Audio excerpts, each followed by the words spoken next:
All right, hello, and welcome to part, what is this, five? Hello. Part five, maybe?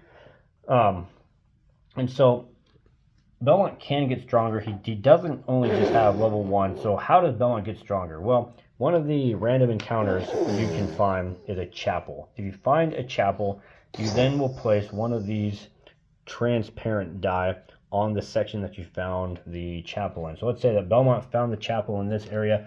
This is now represented as a chapel. Or a monster cannot fight you there. You don't have to roll the encounter die. Nothing happens besides it's a chapel.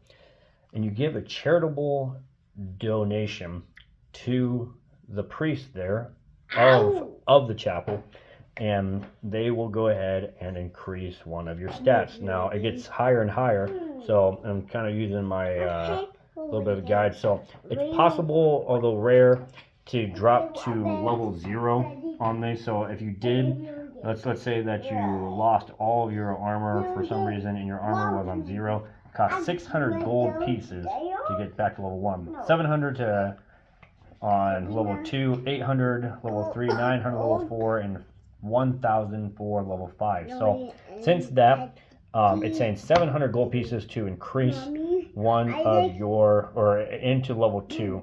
Since that level 2 monsters don't start showing up until 15 fights, 15 successful victories over monsters, and each level 1 monster drops 100 gold pieces. If you battle 14 of those monsters, which sounds like a bunch, and it totally is, but you could essentially have two.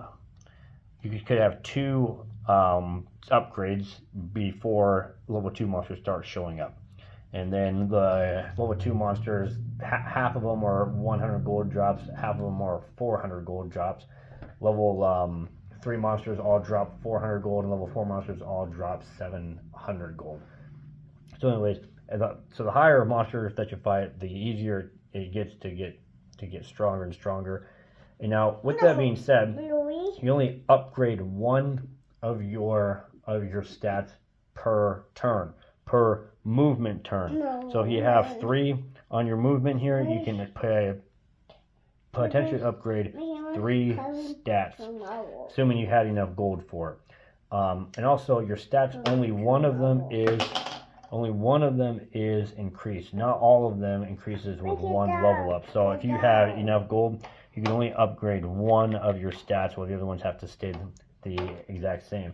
There are other ways to increase your stats without gold. A boss orb, even though you hold on to it, a boss orb can be used for 1 free stat. There's a random encounter where you can save a girl in the castle. There are 3 of these cards. If you get her successfully to the chapel, you get an automatic stat increase. And so, as you fight monsters, you get gold. You cash them in. Hey, careful, please. You cash them in over at the chapel, and you get stronger. But the thing is, there's only 3 chapels in the entire game, so you have to find the chapel. If you want to play an easier version, you could assume that a chapel is outside here, and you could always come back to it. I mean, if you wanted to, but it's just, there's only 3 chapels. So let's say you found all 3 chapels here, and you're all the way on level 5 or something over this way. We got to make your way back over here to cash in the gold that you have. While I'm here talking about some of this stuff, let's go ahead and talk about there are different stat ailments. So Belmont can be cursed, poisoned, and turned into stone. Now these moves cannot stack. So let's say you have that you have a monster that can attack 3 times. He is able to curse you three times. You only feel the effects of curse once. Same with some of the options that by Belmont sub weapons like the holy water. You can only experience, or the monsters can only experience the effects once. When it says a max of 1, it's exactly that. It's just a maximum of 1. It doesn't stack. So hopefully that makes sense. But if you are cursed, then Belmont's next move, or Belmont's next attack round that he gets, or on his next time that he has to roll the attack die, he loses one. He loses one automatic die if he is cursed. And so, on level 1, if you only had one